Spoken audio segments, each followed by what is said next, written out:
una bendición de Año Nuevo. Mas el Dios de toda gracia, que nos llamó a su gloria eterna en Jesucristo, después que hayáis padecido un poco de tiempo, Él mismo os perfeccione, afirme, fortalezca y establezca. 1 de Pedro 5:10. El apóstol Pedro pasa de la exhortación a la oración. Él sabía que la oración marca el fin de la predicación en el oyente, pero la predicación del ministro debe ir acompañada siempre de oración. Habiendo exhortado a los creyentes a caminar con firmeza, dobla su rodilla y los encomienda a la vigilancia celosa del cielo, implorando sobre ellos una de las bendiciones más grandes por las que el corazón más afectuoso haya suplicado jamás. El ministro de Cristo debe ejercer dos oficios para el pueblo a su cargo. Debe hablarles por Dios y hablar a Dios por ellos. El pastor no ha cumplido todavía con toda su sagrada comisión cuando ha declarado todo el consejo de Dios. Sólo ha completado una mitad. La otra parte la debe desempeñar en secreto, cuando cargue en su pecho, como el sacerdote en tiempos antiguos lo hacía, las necesidades, los pecados, las pruebas y las súplicas de su pueblo delante de Dios. El deber diario del pastor cristiano consiste por un lado en orar por su pueblo y por otro en exhortar, instruir y consolar a ese pueblo. Hay, sin embargo, estaciones especiales cuando el ministro de Cristo se ve constreñido a pronunciar una bendición inusual sobre su pueblo. Cuando un año de tribulación se ha marchado y otro año de misericordia ha comenzado, se nos puede permitir expresar nuestras sinceras congratulaciones porque Dios nos ha preservado y nuestras fervorosas súplicas para 1000 bendiciones sobre las cabezas de aquellos a quienes Dios ha encomendado bajo nuestro cuidado pastoral. Esta mañana he tomado este texto como una bendición de Año Nuevo. Ustedes saben que un ministro de la Iglesia de Inglaterra siempre me proporciona el lema para el nuevo año. Él ora mucho antes de seleccionar el texto, y yo sé que hoy está ofreciendo esta precisa oración por todos ustedes. Él constantemente me favorece con un lema, y siempre considero mi deber predicar sobre él y desear que mi pueblo lo recuerde a lo largo de todo el año para que le sirva de báculo de apoyo en el tiempo de su tribulación, como un delicioso manjar, como una oblea con miel, como un trozo del alimento de un ángel, que pueda poner sobre su lengua y llevarlo hasta que finalice el año, para luego recomenzar con otro dulce texto. ¿Qué mayor bendición podría haber elegido mi anciano amigo, de pie hoy en su púlpito, levantando manos santas para predicar al pueblo en una tranquila iglesia aldeana? ¿Qué mayor bendición podría implorar él para los miles de Israel, que esta bendición que en su nombre pronuncio sobre ustedes en este día?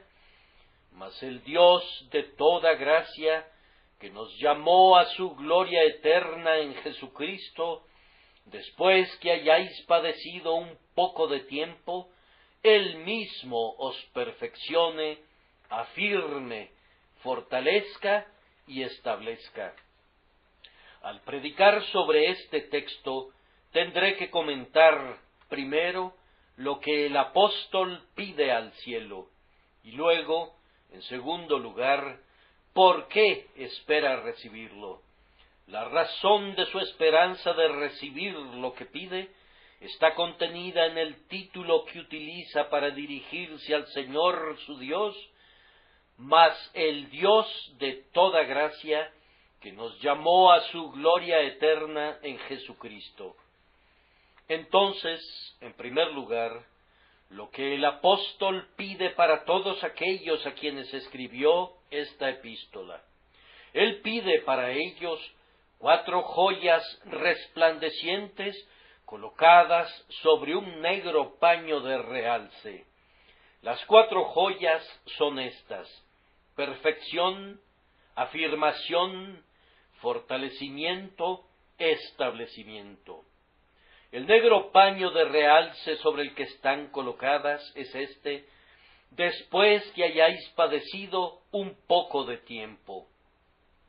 Las lisonjas del mundo valen poco, pues como observa Chesterfield, no cuestan nada excepto tinta y papel. Debo confesar que creo que incluso ese pequeño gasto es a menudo desperdiciado. Las lisonjas mundanas generalmente omiten toda idea de aflicción. Una feliz Navidad, un próspero Año Nuevo.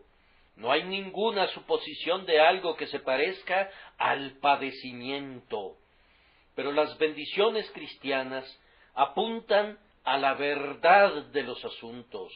Sabemos que los hombres deben padecer. Creemos que los hombres nacen para ser agobiados por el dolor, de la misma manera que la chispa vuela hacia arriba. Y por eso, en nuestra bendición incluimos el padecimiento. Es más, vamos más allá. Creemos que nuestra tristeza nos ayudará a alcanzar la bendición que invocamos sobre nuestras cabezas. Nosotros, en el vocabulario de Pedro, decimos: después que hayáis padecido un poco de tiempo, Él mismo os perfeccione, afirme, fortalezca y establezca. Entiendan entonces que, conforme muestre cada una de estas 4 joyas, deben mirarlas y considerar que son deseadas para ustedes después que hayáis padecido un poco de tiempo. No debemos descartar los sufrimientos, debemos tomarlos de la misma mano de la que recibimos la misericordia, y la bendición muestra una fecha: después que hayáis padecido un poco de tiempo. Ahora, la primera joya resplandeciente en esta diadema es la perfección. El apóstol ora para que Dios nos perfeccione. Ciertamente, aunque esta sea una larga oración, y la joya sea un diamante de hermosas aguas y de tamaño excepcional, es absolutamente necesario que un cristiano, en última instancia, llegue a la perfección. ¿Acaso nunca han tenido un sueño en sus camas, cuando sus pensamientos vagabundean libremente, y la boca de su imaginación corre sin freno, y su alma abre todas sus alas, y flota por todo el infinito, agrupando cosas extrañas y maravillosas, de tal manera que el sueño se desenvolvía en algo como un esplendor sobrenatural? Pero súbitamente fueron despertados, y ustedes lamentaron durante horas que el sueño no hubiera llegado a una conclusión. ¿Y qué es un cristiano si no llega a la perfección, sino un sueño inconcluso? Un sueño majestuoso de todas maneras, es cierto, lleno de las cosas que la tierra no hubiera conocido antes, si no fuera porque son reveladas por el Espíritu a carne y sangre. Pero supongan que la voz del pecado nos espantara antes de que el sueño concluyera, como cuando uno se despierta, despreciáramos la imagen que comenzó a formarse en nuestras mentes. ¿Qué sería de nosotros entonces? Remordimientos eternos, una multiplicación del tormento eterno, sería el resultado de haber comenzado a ser cristianos si no alcanzáramos la perfección.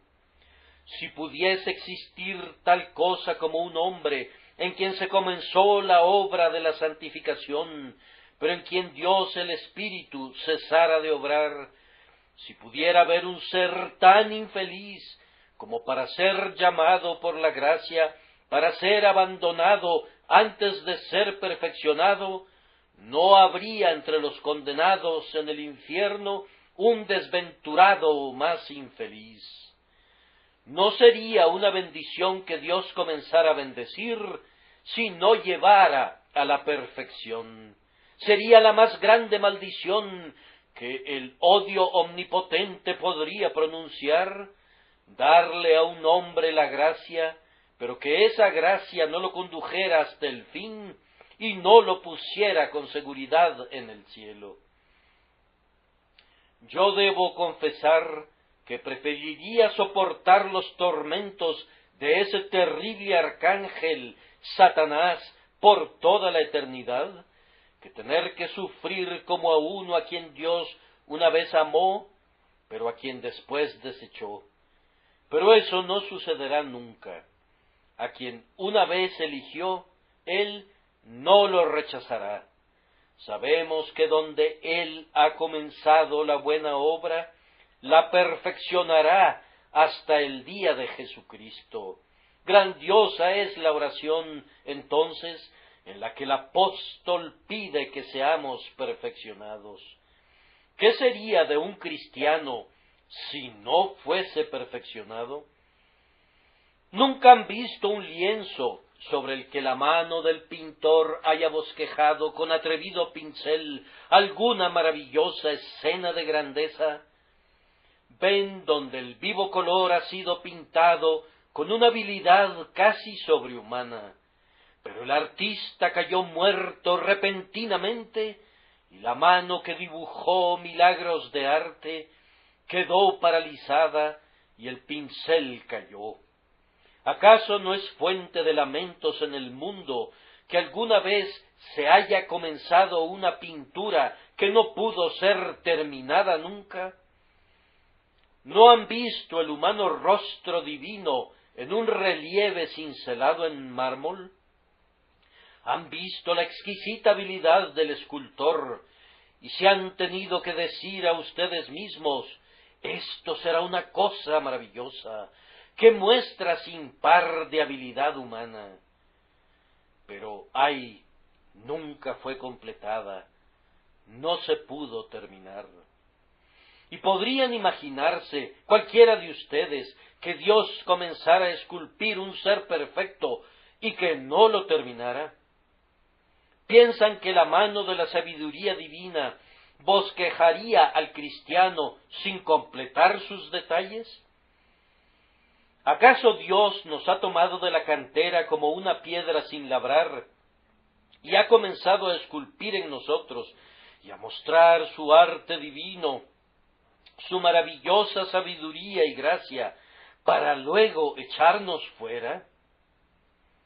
¿Acaso fallará Dios? ¿Dejará acaso que sus obras sean imperfectas? Queridos oyentes, señalen, si pueden, algún mundo que Dios haya abandonado sin poder terminar. ¿Hay alguna partícula en su creación en la que Dios haya comenzado a construir algo, pero que haya sido incapaz de concluirlo? ¿Acaso dejó incompleto a algún ángel? ¿Hay acaso una sola criatura de la que no se pueda decir es muy buena? Y se dirá de la criatura formada dos veces, del elegido de Dios, del comprado con sangre, se dirá: el Espíritu comenzó a obrar en el corazón de este hombre, pero el hombre fue más poderoso que el Espíritu, y el pecado venció a la gracia. Dios tuvo que huir, y Satanás triunfó, y el hombre nunca fue perfeccionado. Oh, queridos hermanos míos, la oración será oída. Después que hayan padecido un poco de tiempo, Dios los perfeccionará, si Él ha comenzado la buena obra en ustedes. Pero, amados, debe ser después que hayan padecido un poco de tiempo. No podrán ser perfeccionados excepto por el fuego. No hay otra forma de quitarles su escoria y sus impurezas, sino por medio de las llamas del horno de la aflicción. Hijos de Dios, su insensatez está tan ligada a sus corazones, que nada, sino la vara, puede extirparla. Es a través de los moretones de sus heridas que su corazón es mejorado. Deben pasar por la tribulación para que por medio del Espíritu pueda funcionar como fuego refinador para ustedes, para que una vez purificados, santos, acrisolados y lavados, comparezcan delante del rostro de Dios, exentos de toda imperfección y libres de toda corrupción interna. Procedamos ahora a la segunda joya de la bendición, afirmación.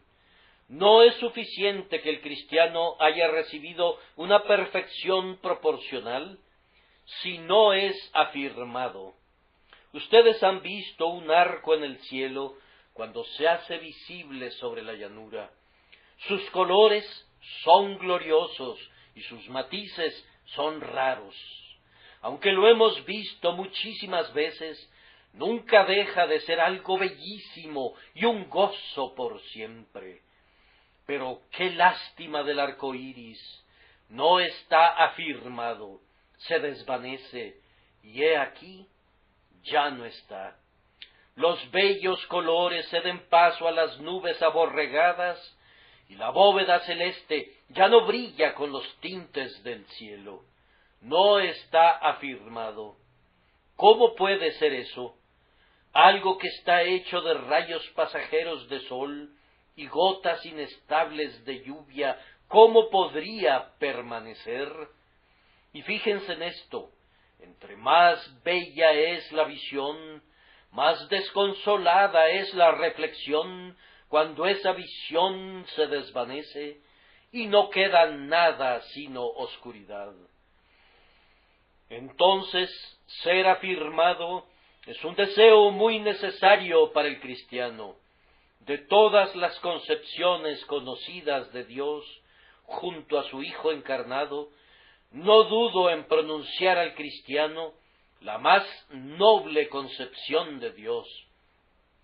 Pero si esta concepción no fuera sino un arco iris pintado en la nube para desaparecer para siempre, no valdría nada el día en que nuestros ojos fueron atraídos a ver lo inasequible con una sublime visión que pronto se va a derretir. El cristiano no es mejor que la flor del campo, que hoy está y que se seca cuando se levanta el sol con calor abrasador, a menos que Dios lo afirme. ¿Cuál es la diferencia entre el heredero del cielo, el Hijo de Dios comprado con sangre, y la hierba del campo?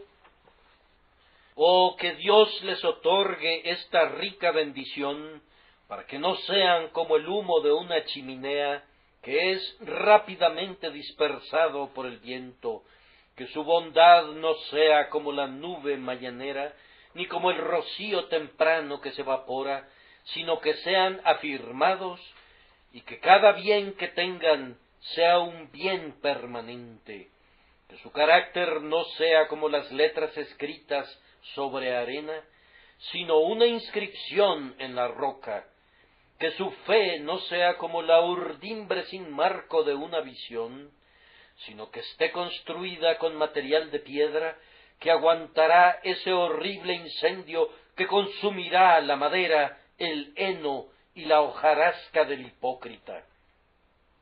Que estemos cimentados y arraigados en el amor, que sus convicciones sean profundas, que su amor sea real, que sus deseos sean sinceros, que su vida entera esté establecida fijada, afirmada, para que todas las ráfagas del infierno y todas las tormentas de la tierra sean incapaces de conmoverlos.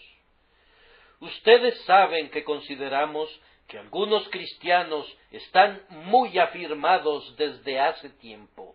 Me temo, en verdad, que hay muchos que son viejos, pero que no han sido afirmados.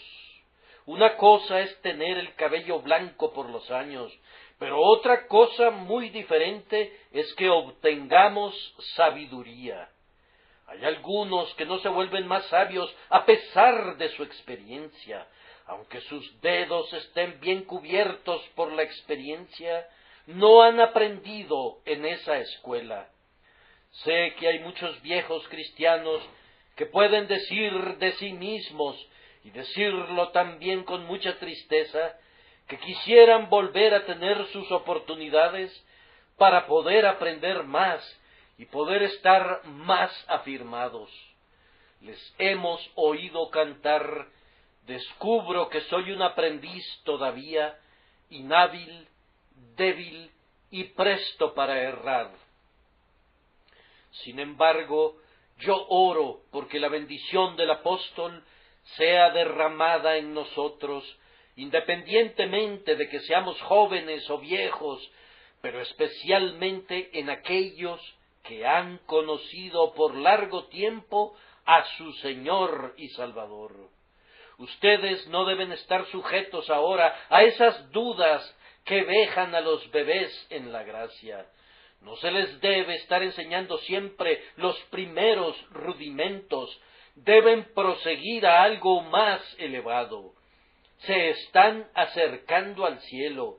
Oh, ¿a qué se debe que no han llegado todavía a la tierra de Béula, a esa tierra que fluye leche y miel?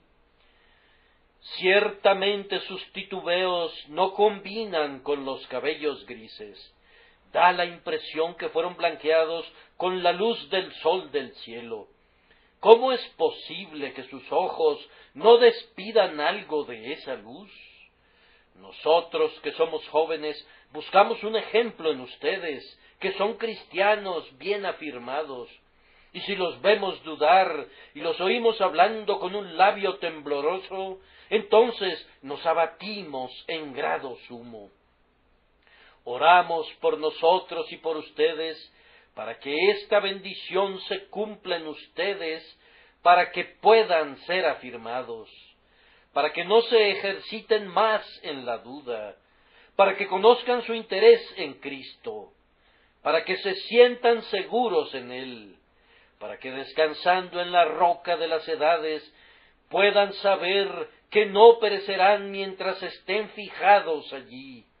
De hecho, oramos por todos, independientemente de su edad, porque nuestra esperanza esté fijada únicamente en la sangre y la justicia de Jesús, y que esté tan firmemente arraigada que no sea sacudida jamás, sino que seamos como el monte de Sión, inconmovible y que permanece para siempre.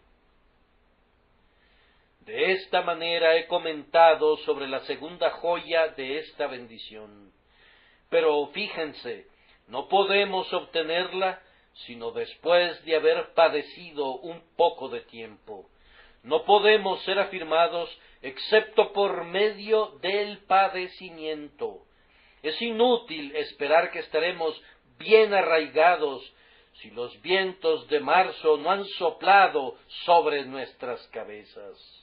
No esperemos que el joven roble eche sus raíces tan profundamente como el roble viejo. Esos viejos nudos en las raíces, esos extraños quiebres de las ramas, todos hablan de las muchas tormentas que han azotado al vetusto árbol, pero son indicadores también de las profundidades a las que se han sumergido las raíces. Y todos le dicen al leñador que espere partir primero una montaña que arrancar a ese roble de raíz. Debemos padecer un poco de tiempo para luego ser afirmados.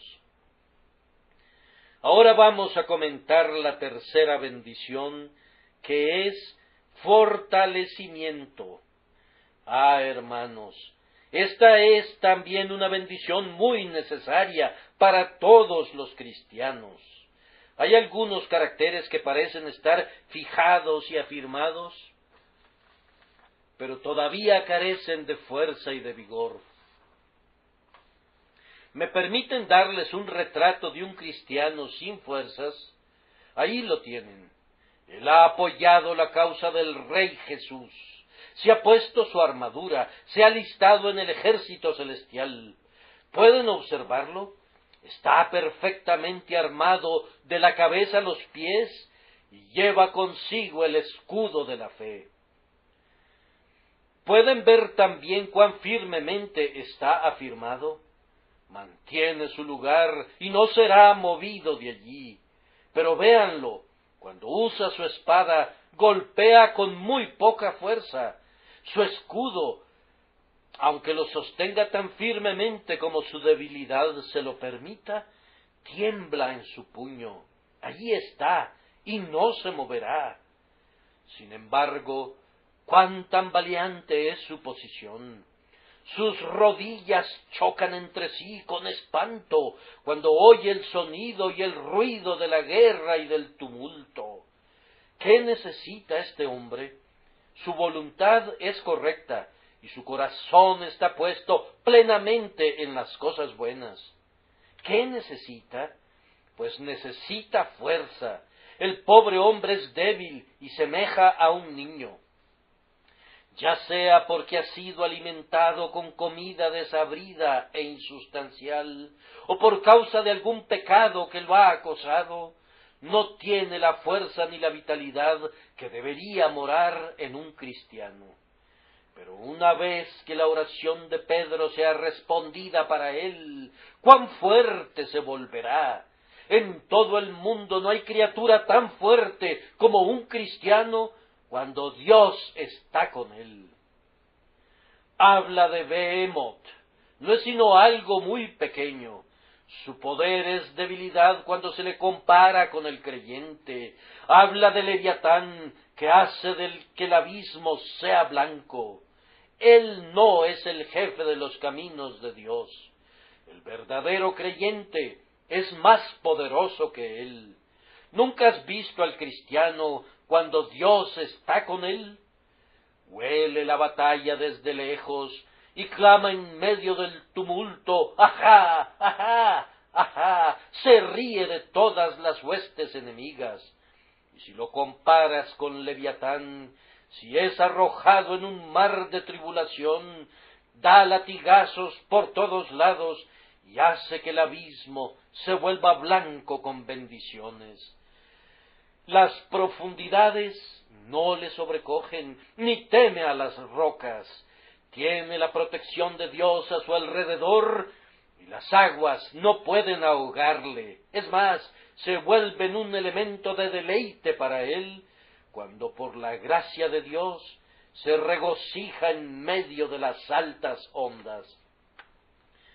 Si quieren una prueba de la fortaleza de un cristiano, sólo tienen que revisar la historia y podrán ver cómo los creyentes han apagado la violencia del fuego, han cerrado las bocas de los leones, han agitado sus puños delante de la torva muerte, se han reído hasta el desprecio de los tiranos y han batido en retirada a los ejércitos enemigos por medio del poder superior de la fe en Dios. Ruego a Dios, hermanos míos, que los fortalezca este año. Los cristianos de esta época son seres muy débiles. Es algo muy notable que la gran mayoría de los hijos nace ahora débil. Ustedes me piden las evidencias de esto. Puedo suministrarlas de inmediato. Ustedes saben que en la liturgia de la Iglesia de Inglaterra se instruye y se ordena que todos los hijos sean sumergidos en el bautismo, excepto quienes tengan una débil condición certificada. Ahora, Sería poco caritativo imaginar que las personas sean culpables de falsedad cuando cumplen lo que consideran una ordenanza sagrada, y por tanto, como casi todos los hijos son ahora rociados y no sumergidos, yo supongo que todos nacen débiles. No voy a decir si eso explica el hecho de que todos los cristianos sean tan débiles, pero es muy cierto que no tenemos muchos gigantes cristianos en nuestros días. Por aquí y por allá oímos de alguien al que sólo le hace falta obrar milagros en estos tiempos modernos y nos quedamos atónitos. Oh, que ustedes tuvieran fe como estos hombres. No creo que haya más piedad ahora de la que solía haber en los días de los puritanos. Creo que hay muchos más hombres piadosos, pero mientras la cantidad se ha multiplicado, me temo que la calidad ha sido depreciada. En aquellos días, el arroyo de la gracia era en verdad muy profundo. Algunos de aquellos viejos puritanos, cuando leemos sobre su devoción y sobre las horas que pasaron en oración, parecían tener tanta gracia como cualquier centena de nosotros. El arroyo era muy profundo, pero ahora las márgenes han perdido su forma y grandes praderas han sido inundadas por el agua. Hasta allí vamos bien. Pero aunque la superficie se ha expandido, me temo que la profundidad ha disminuido espantosamente. Y esta puede ser la explicación, que debido a que nuestra piedad se ha vuelto más superficial, nuestra fortaleza se ha debilitado. Oh, que Dios los fortalezca este año. Pero recuerden, si Él lo hace, entonces tendrán que padecer. Después que hayáis padecido un poco de tiempo, que Él los fortalezca. A veces hacen una operación a los caballos que uno consideraría cruel. Los cauterizan para fortalecer sus tendones. Ahora, cada cristiano, antes de que sea fortalecido, debe ser cauterizado. Sus nervios y sus tendones deben ser fortificados con el hierro candente de la aflicción. Nunca serás fuerte en gracia, a menos que primero padezcas un poco de tiempo. Y ahora me referiré a la última de las 4 bendiciones, establecimiento. No diré que esta última bendición es mayor que las otras 3, pero es un escalón para cada una de ellas, y es extraño decirlo. Es a menudo el resultado de la obtención gradual de las 3 precedentes. Establécete. Oh, ¿cuántos andan por ahí que no se han establecido jamás? El árbol que es trasplantado cada semana se morirá pronto. Es más, si fuera cambiado, no importa cuán hábilmente, una vez al año, ningún jardinero esperaría fruto de él. ¿Cuántos cristianos hay que están siendo trasplantados constantemente, incluso en cuanto a sus sentimientos doctrinales? Hay algunos que creen según el último predicador, y hay otros que no saben en qué creen, pero creen casi todo lo que se les dice.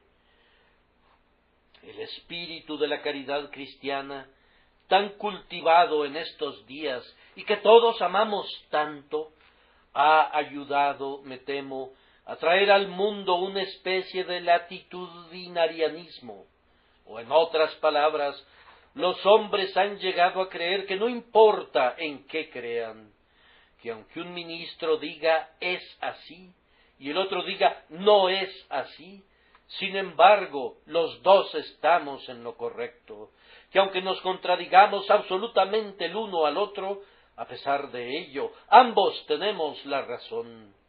Yo no sé dónde les han fabricado el juicio a los hombres, pero a mi parecer siempre se considera imposible creer en una contradicción.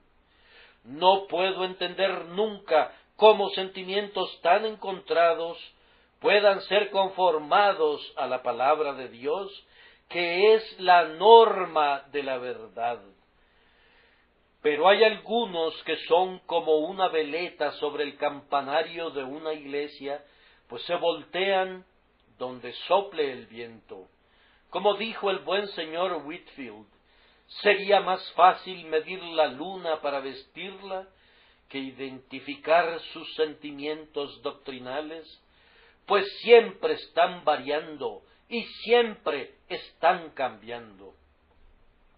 Ahora, yo ruego que sean librados de esto, si es esa su debilidad, y que puedan ser establecidos, que la intolerancia sea arrojada lejos de nosotros. Sin embargo, yo quisiera que el cristiano supiera lo que considera que es verdad y luego lo sostenga. Tomen su tiempo para sopesar la controversia, pero una vez que hayan decidido, que no sean convencidos con facilidad. Sea Dios veraz, aunque todo hombre sea mentiroso, y sostengan que lo que sea acorde con la palabra de Dios un día, no puede ser contrario a ella otro día, que lo que fue cierto en la época de Lutero y en la época de Calvino, debe ser cierto ahora, que las falsedades pueden variar, pues tienen una forma proteica, pero la verdad es una e indivisible y por siempre la misma. Que otros piensen lo que quieran, concedan la mayor laxitud a los demás, pero ustedes no se permitan ninguna. Permanezcan firmes e inconmovibles, según se les ha enseñado, y siempre busquen el espíritu del apóstol Pablo. Si alguno os predica diferente evangelio del que habéis recibido, sea anatema. Sin embargo, como quiero que estén firmes en su doctrina, mi oración es que estén especialmente establecidos en su fe. Ustedes creen en Jesucristo, el Hijo de Dios, y descansan en Él, pero algunas veces vacilan. Entonces pierden su gozo y consuelo. Yo ruego porque su fe esté tan establecida que nunca duden en cuanto a ustedes, si Cristo es suyo o no, sino que digan confiadamente, yo sé a quién he creído y estoy seguro que es poderoso para guardar mi depósito. Oro para que estén establecidos en sus metas y propósitos. Hay muchas personas cristianas que tienen una idea muy buena en sus cabezas, pero nunca la implementan, porque le preguntan al amigo cuál es su opinión. No es gran cosa, responde. Por supuesto que no. ¿Quién ha tenido en alta opinión las ideas de otros? Y de inmediato la persona que la concibió renuncia a ella y la obra nunca se completa. ¿Cuántos hombres en sus ministerios han comenzado a predicar el Evangelio y han permitido que algún miembro de la Iglesia, posiblemente algún diácono, le jale de la oreja llevándole un poco por esa dirección? Más tarde, algún otro hermano ha considerado conveniente jalarlo en dirección contraria. El hombre ha perdido su brío. Nunca se ha establecido en cuanto a lo que debe hacer y ahora se convierte en un simple lacayo, esperando la opinión de cada quien, deseoso de adoptar lo que otros conciban que es lo correcto. Ahora les ruego que estén establecidos en sus metas, vean cuál es el nicho que Dios quiere que ocupen. Párense allí y no se salgan a pesar de todas las burlas que les lluevan. Si creen que Dios les ha llamado a una obra, háganla. Si los hombres les ayudan, denles las gracias. Si no les ayudan, díganles que se aparten de su camino o serán atropellados. Que nada los intimide. Quien quiera servir a su Dios debe estar preparado algunas veces a servirle solo. No siempre pelearemos en medio de las filas. Hay momentos en los que el David del Señor debe pelear con Goliat a solas y debe tomar consigo 3 piedras del riachuelo en medio de la risa de sus hermanos, y sin embargo, con sus armas, él está confiado en la victoria por la fe en Dios. No permitan que los saquen de la obra en la que Dios los ha puesto. No se cansen de obrar el bien, pues a su debido tiempo cosecharán si no desmayan. Estén establecidos. Oh, que Dios derrame esta rica bendición en ustedes. Pero no estarán establecidos a menos que padezcan. Padeciendo, quedarán establecidos en su fe y establecidos en sus metas. Los hombres son animales invertebrados en estos días. No contamos con los hombres resistentes que saben que tienen la razón y lo sostienen. Aun cuando un hombre esté equivocado, uno verdaderamente admira su rectitud cuando se levanta creyendo que tiene la razón y se atreve a enfrentar las amenazas del mundo. Pero cuando un hombre tiene la razón, lo peor que le puede pasar es que sea inconstante, que vacile, que los hombres lo intimiden. Arroja eso lejos de ti, oh caballero de la Santa Cruz, y sé firme si quieres salir victorioso. El corazón desfalleciente no ha tomado por asalto ninguna ciudad todavía, y tú nunca vencerás, ni serás coronado de honor, si tu corazón no se endurece frente a cada asalto, y si no estás establecido en tu intención de honrar a tu Señor y de ganar la corona. De esta manera he comentado la bendición. Ahora les pido su atención por unos momentos más para observar las razones por las que el apóstol esperaba que esta oración fuera escuchada. Él pedía que fueran perfeccionados, afirmados, fortalecidos y establecidos. Incredulidad le susurró a Pedro al oído: Pedro, pides demasiado. Siempre fuiste testarudo. Tú dijiste: manda que yo vaya a ti sobre las aguas. Ciertamente este es otro ejemplo de tu presunción. Si hubieras dicho: Señor, santifícame, ¿no hubiera sido una oración suficiente? ¿No has pedido demasiado? No, dice Pedro, y le responde a incredulidad: estoy seguro que recibiré lo que he pedido, pues, en primer lugar, se lo estoy pidiendo al Dios de toda gracia, el Dios de toda gracia. No solamente el Dios de las pequeñas gracias recibidas, sino el Dios de la grandiosa gracia ilimitada que está almacenada para nosotros en la promesa, pero que todavía no hemos recibido en nuestra experiencia. El Dios de toda gracia, de la gracia que revive, que convence, que perdona, que cree, el Dios de la gracia que consuela, apoya y sostiene. Ciertamente, cuando venimos a Él, no podemos venir pidiendo demasiado.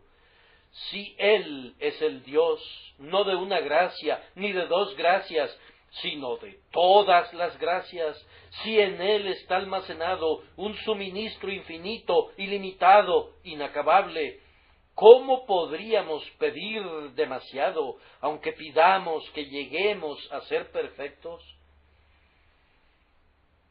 Creyente, cuando estés de rodillas, recuerda que vas hacia un rey, que tus peticiones sean grandes.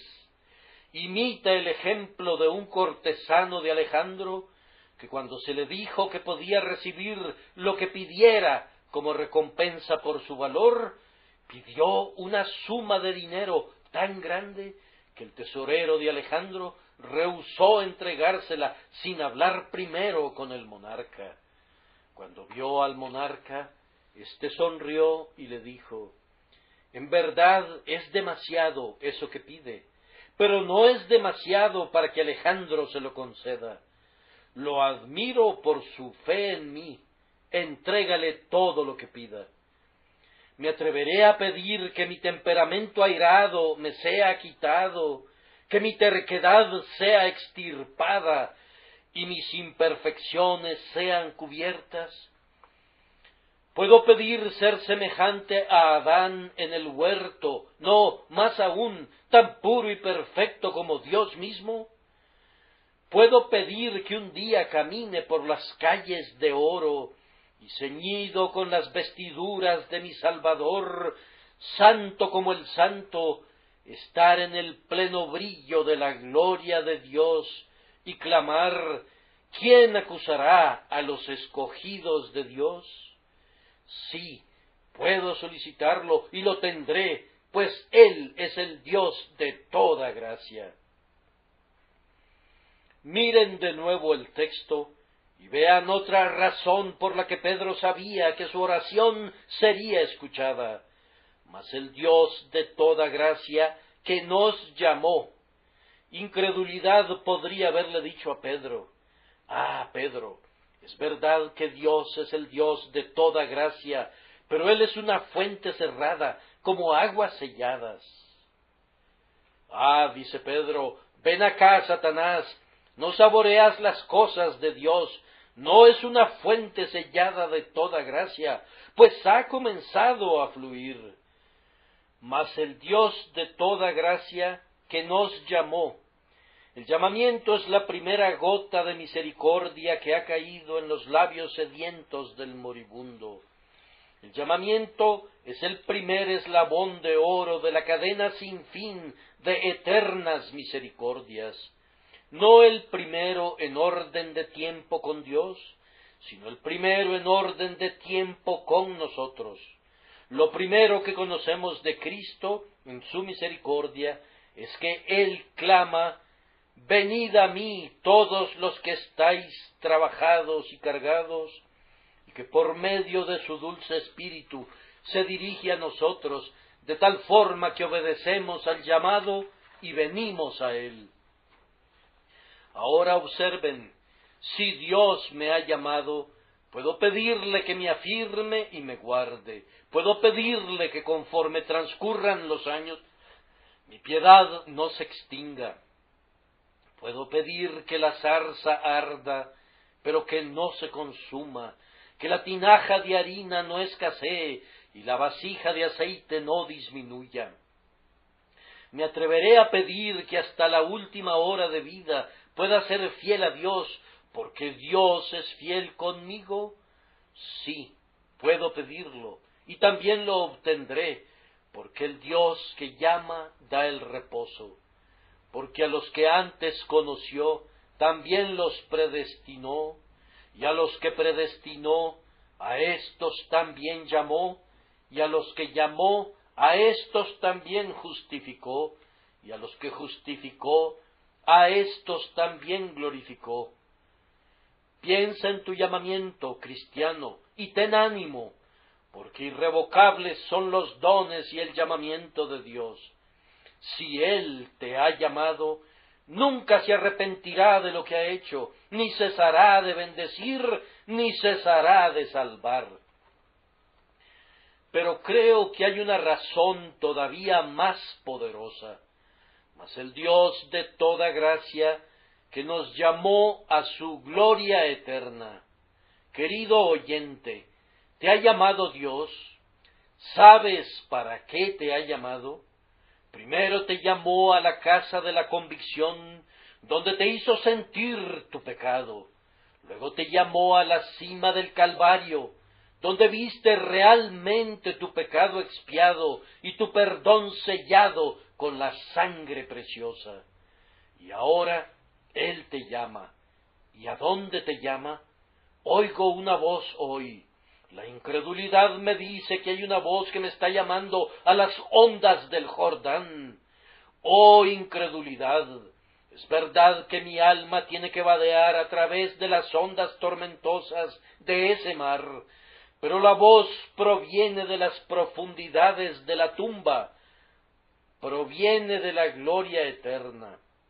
Allí donde Jehová se sienta resplandeciente en su trono, rodeado de querubines y serafines, desde esa brillantez que los ángeles no se atreven a mirar, escucho una voz: ven a mí, pecador lavado con la sangre, ven a mi gloria eterna.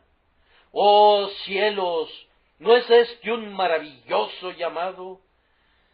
Ser llamado a la gloria, llamado a las calles brillantes y las puertas de perla, ser llamado a oír las arpas y los himnos de felicidad eterna, y mejor todavía, ser llamado al pecho de Jesús, llamado a ver el rostro de su Padre, llamado no a la gloria eterna, sino a su gloria eterna, llamado a esa misma gloria y honor con los que Dios se rodea para siempre. Y ahora, amados, ¿es demasiado grande cualquier oración después de esto? Dios me ha llamado al cielo, ¿y hay algo en la tierra que Él me niegue? Si Él me ha llamado para morar en el cielo, ¿acaso no es necesaria la perfección para mí? Por lo mismo, ¿no puedo pedirla? Si Él me ha llamado a la gloria, ¿no es necesario que yo sea fortalecido para combatir en mi camino hacia allá? ¿Acaso no puedo pedir ser fortalecido? Es más, si hay en la tierra una misericordia demasiado grande para que piense en ella, demasiado grande para que la conciba, demasiado pesada para que mi lengua la lleve delante del trono en oración, Él hará por mí muchísimo más abundantemente de lo que yo pueda pedir o que pueda imaginar jamás. Sé que lo hará, pues me ha llamado a su gloria eterna. La última razón por la que el apóstol esperaba que su bendición fuese derramada es esta: que nos llamó a su gloria eterna en Jesucristo. Es un hecho singular que ninguna promesa es tan dulce para el creyente como aquella en la que el nombre de Cristo es mencionado. Si tengo que predicar un sermón de consuelo para cristianos deprimidos, nunca elegiría un texto que no me permitiera guiar a la persona deprimida a la cruz. ¿No les parece demasiado, hermanos y hermanas, este día, que el Dios de toda gracia sea su Dios? ¿Acaso no sobrepasa su fe que Él efectivamente los haya llamado a ustedes? ¿No se preguntan a veces si en verdad han sido llamados? Y cuando piensan en la gloria eterna, surge la pregunta: ¿la gozaré alguna vez? ¿Alguna vez veré el rostro de Dios con aceptación? Oh amados, cuando oyen de Cristo, cuando saben que su gracia viene por medio de Cristo, y el llamado a través de Cristo, y la gloria por medio de Cristo, entonces dicen: Señor, puedo creerlo ahora, si es por medio de Cristo. No es difícil creer que la sangre de Cristo fuera suficiente para comprar toda bendición para mí. Si yo voy al tesoro de Dios sin Cristo, temo pedir cualquier cosa, pero cuando Cristo está conmigo, entonces puedo pedirlo todo. Con certeza creo que Él lo merece, aunque yo no lo merezca. Si puedo argumentar sus méritos, entonces no tengo temor de suplicar. ¿Acaso la perfección es una bendición demasiado grande para que Dios la dé a Cristo? Oh, no, guardar la estabilidad y la preservación de los comprados con la sangre, ¿es acaso una recompensa demasiado grande para las terribles agonías y los sufrimientos del Salvador? No lo creo. Entonces podemos suplicar con confianza, porque todo nos viene por medio de Cristo.